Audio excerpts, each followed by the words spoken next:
Listen to The Fan AM 1060 every Saturday morning at 10:30 for Major's Flawed Fantasy Science. It's fantasy football talk like you've never heard it. Or check out the latest podcast at MajorPaulandPaulShow.com. Be sure to check out Paul 80 every Friday morning with former Jags linebacker Tom McManus on Jacksonville's 9:30 to the Fox, 7:30 Eastern, covering all your fantasy needs in and out. Science. Give me some ice. Give me an ice pack. Look at your boy Cobb, man. You know you love him.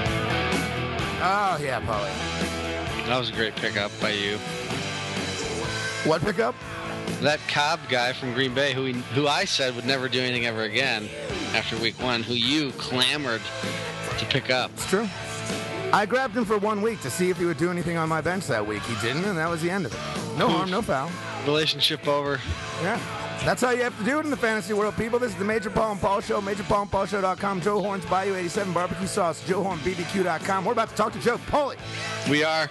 Get us some Joe. Let's get some Joe into our lives. Yeah. We're going to ask him about a lot of things, Major. What did you want to ask Joe about? I know you're always thinking of stuff.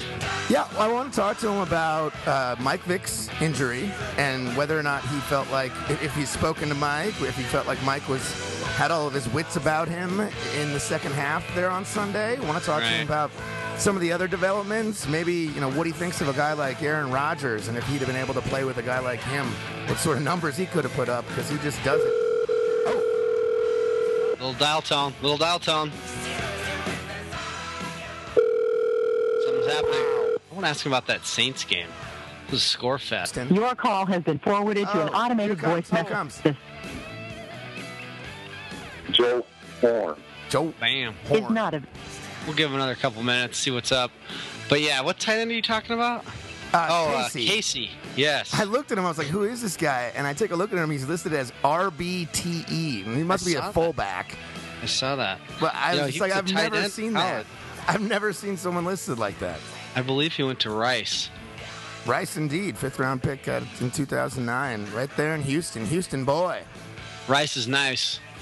It's interesting, obviously they picked him because of his connection to Houston. I'm always interested to see the way teams do that. 5th round, generally is a little early for a pick like that, don't you think? Usually that's what you see with your 7th round or your undrafted free agents are just like the regional guys. Right.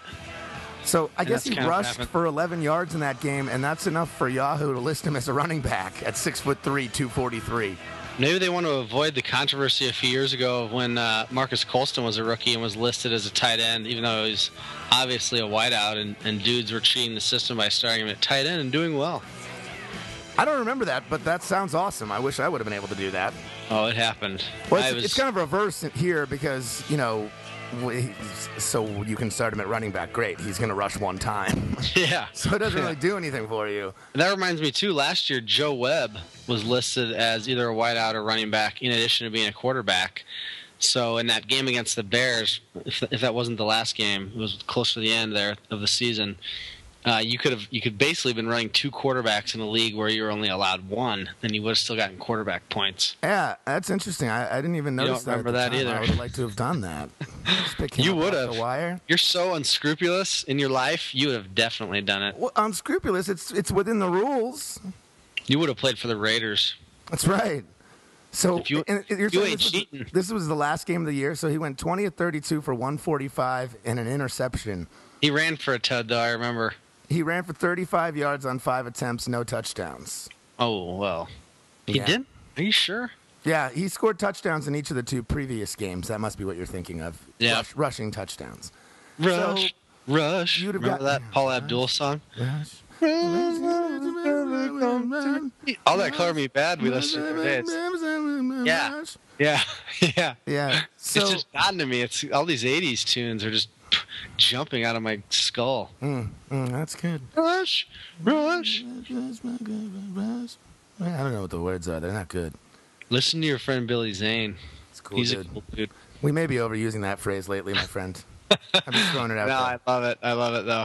Let's give Joe another. So if you'd have started Joe Webb, you'd have gotten, 5 fantasy points for his throwing yards, lost 2 for his interception, You'd have gotten 3 points. Oh, no, sorry. 3 more. So What about the rushing yards? You've gotten 6 total points out of your running back position. So not necessarily your call has been forwarded to an automated voice messaging system.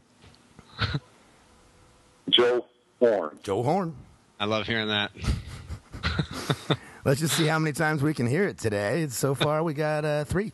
What else did we wasn't on the air. That's right. What else did we want to talk about today? What did you have in mind? Well, there's a few interesting things to talk about, looking forward and kind of dealing with your team. It's kind of it's that middle of the week time, and it's Thursday, so it's not necessarily the middle. It's the time you start thinking about your lineup and some of the tough decisions that you have to make. For instance, I have lost Kenny Britt. We talked about this at length yesterday or on the Tuesday fantasy wrap week program. And, what do I do? I offered a trade yesterday. Let's talk about that. Joe Horn. I've had a trade proposed to me, and I've offered one. Now, tell me if you think these are reasonable deals.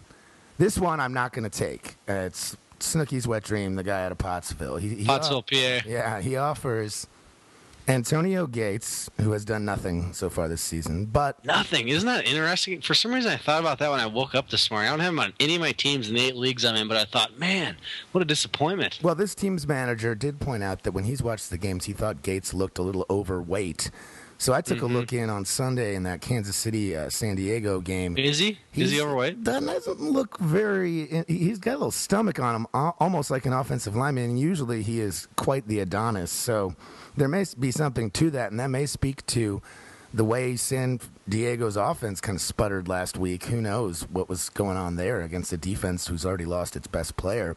He offers me Gates and Orton for Rivers. Ugh. Yeah. On paper, Orton has only a few less points than Rivers, but still, I have no confidence in that guy. Rivers, I at least have confidence in. I have confidence that last week was an aberration, that he'll get back to posting 30 a week, and I won't have to worry about him. Right. But yeah, you got to get some value if you're going to pull the trigger on that. What's your other deal? What else is out there? Yeah, so I offer a deal to Hoodie, the team who has scored a paltry That's too much science. Yeah, that was way too scientific. It broke my brain. It's been fragmented. Yeah. So I offer this mega deal to Hoodie. I offer Dwayne Bowe, Danny Woodhead, Jason Campbell, and Devin McCourty for Larry Fitzgerald and Ryan Grant. Like, I'm trading 4 for 2. I'm basically trading 4 for 1. That's reasonable. Yeah, but the problem with the deal from her end, and the reason she hasn't accepted it yet, is Woodhead and McCourty-esque guys can be had on the wire. So I'm really trying to trade Dwayne Bowe and Jason Campbell for Larry Fitzgerald and Ryan Grant, which... that's not great. Not happening, probably. What was her response? Get a life? No, she's yet to respond. She's letting it soak. She's busy. My whole thing with her was, okay, this is 4 players. You need to completely revamp your team. And I don't know. I feel like maybe it's a fleece, so I feel kind of bad about it. But, dude, no rest for the wicked. You got to pounce when the pouncing's good. Now it's good. Now's the time. Now's the time, because I don't have too much faith in my team. And people out there right now, that's what you do. The person who's 0-3, depending on what kind of league you're in, there's only 13 or 14 weeks in the regular season. Am I wrong, Paul? No, that's 14. Because you don't want that 17th week involved in your playoffs. A lot of people learned that years and years ago to horrible effect. Having your championship when Peyton Manning's not playing in the game and stuff. So now... you look at someone who's 0-3, and really to make the playoffs, you got to be 7-6, 7-7. Your call has been forwarded to an automated voice messaging. Is that a drop at this point, or is that really happening? It's a drop. It's becoming a drop. I don't know. I can't tell. Well, that's for the theme of this segment. I'm loving it. I think it's awesome. I'm enjoying it. I like that you just don't even tell me when he's randomly comes in. Yeah. I like it. Awesome, but anyway. Awesome. So, yeah, you look at that guy who's sitting there at 0-3, and there might even be 2 of them, as there is in our league, and you wonder, what can I do to this person? What can I say, offer this? This person is looking for anything. What can I do to this person? I rarely look at a person and think that. Jeez. That's all you think. What are we, lions? Yeah. Yeah, sort of. It's fantasy football, man. I just went to the holds zoo bars. with my daughter, so I've got a lot of zoo analogies stored up. What'd you guys see there at the old zoo? Well, the zoo in Omaha is one of the best in the nation. Everybody says their zoo is the best in the nation. It's like, oh man, you don't know it because you wouldn't guess it, but Kansas City's got the greatest. And it's like, no, how can everybody's zoo be one of the best in the nation? They say the Phoenix Zoo People is. say that They because say the Audubon Zoo in New Orleans was. San Diego Zoo is supposed to be That's banging. the best. That's No, number one. it's not. No, that's where the been guys there. end up on the late night shows and all that. I'm just calling it right now. That's the best zoo. Nobody else can say they have the best zoo or even close to the best. You lose. Fine. It's a good zoo. I buy it. Talk about it. Do they have an inside? Do they have a desert dome? No, but the Phoenix Zoo does because it's in the middle of the desert. Yeah. Well, that's not. That's What's in the that's cheap. desert zone? Just give it to me. The desert dome. It's Yeah. like a dome. Remember when the College World Series was in Omaha? You'd look in right field and see that big dome, that big like circular It's glass no longer structure. in Omaha. Well, when it was at Rosenblatt, excuse me, Right. it's at a different It's stadium. the only thing you guys have. I was worried there for a second. Right. Yeah. If they take that away, then we'll be stuck with the Nighthawks, Oh. and that's it. And you and Polly E. I'll be here. I'll Yeah. be here, ladies. If you need And your any- mom. She's a My pretty mom. special lady. She'll be here. Yeah. She's cool. Yeah. She's Yeah. real cool. But yeah, so we went to the zoo, and so hence the lion. When you see a silverback gorilla, it takes on new meaning when you That's just what hear the ladies term. tell me. They're just huge. I They're don't just even know what that ripped. joke means. I was watching this kid taunt one like through the window, like just make these dumb faces, and I wanted to punch him. So I can only imagine how the gorilla felt, and I just was praying to God that he would muster the strength to somehow fracture the glass and just jump through it and just choke this kid. So what was the situation? Is it like, why is this kid so brazen? There must be some pretty serious barriers. Oh, because there were some serious barriers, and he was like with his class, so he was trying to show all the chicks, presenting is what you'd call it in the animal kingdom. He was trying to show them that he was the dominant male, and the poor silverback couldn't even defend itself. So Yeah, it would've been and cool if that's that what you always happened. think about at the zoo, because some animals are kind of better off at the zoo. It's just a contained environment. Nothing's going to eat them, all that stuff. But the gorilla, man, he just is out in the mist with the lady, with Sigourney Weaver, laying around, getting the ladies and eating fruit all day. You know, Right. the gorilla's got it made in the wild. So he's the one who really is stifled by the whole zoo life, I'd say. Wouldn't you? Yeah, the only other animal that's as stifled has got to be like a tiger. Yeah, the predatory cats. Yeah, Tiger, the lion. They just sort of pace back and forth, and you can tell they just hate it. So, Just plotting how they're going to eat everyone. oh man, just wait till they get free. You ever see that video? It's from like Taiwan or something, but an orangutan gets loose and just wreaks havoc. Like he pushes He's over like a throwing car. stuff there. Yeah, Yeah. It looks like superhuman almost. Well, they're super strong. Asian people are just scattering everywhere. It's throwing cars across the parking lot. I think That's it's awesome. like picks up a motorcycle at one point, and it's just Who's like Godzilla's main adversary again? Mothra. Was it like Mothra? No, because that was a giant moth, and this was But there was a large but, ape. the destruction, the scope. Now I don't know where you're going with that. I mean, it was just like a beast, flipping everything around, just sort of domineering an Asian community. I think you're just thinking of Godzilla. Go, go, Godzilla. Go, go, go. Your call has been forwarded to an automated voice Should we messaging leave him a system. message on air this time? No, Joe we're Horn. professional. We're professional. Well, I think that makes 5 times in this segment, which is the 5th No. time's the charm. I think we need Yes. to go into a little break I'm going to a break and here. hope to our best extent. Hope to our best extent. Bad sentence. Who has the English degree from Tulane around here? I don't know. I think it was you. Not me. It was you. I know it's not That's what me. I call it. So, I've got a business degree.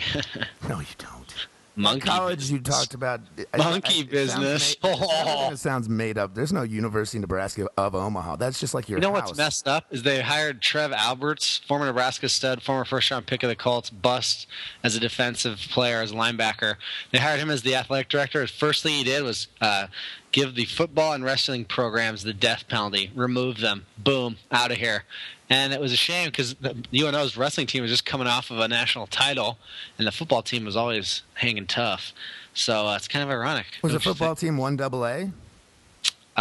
Division II. Yeah, those two sports aren't bringing in any money, wrestling and Division II football. Oh, you love watching male wrestling. Well, regardless of whether I loved it, it's not necessarily the most popular sport unless you're talking WWE. Yes. You know what I'm saying? If they had a WWE wrestling program, people would come out in droves. They really would. People love local wrestling. WWE. No, they could create Division I pro wrestling, essentially, you know? A farm system for the WWE. You could do steroids, the whole bit.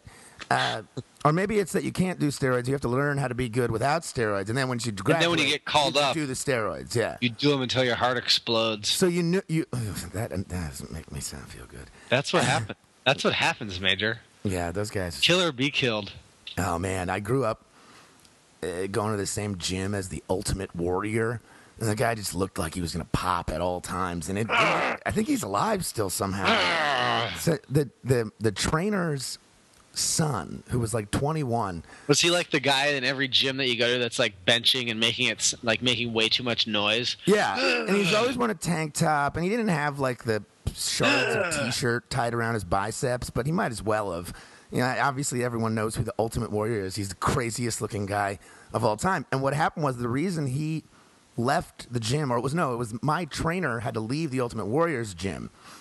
And so we switched. And the reason he had to leave was because his 21-year-old son stole the Ultimate Warrior's wife, who, when I tell you, had enormous breasts. I want you to take the image that I give you, you double that, and then you double it again. She had the biggest fake cans you've ever seen. She was about 6'2".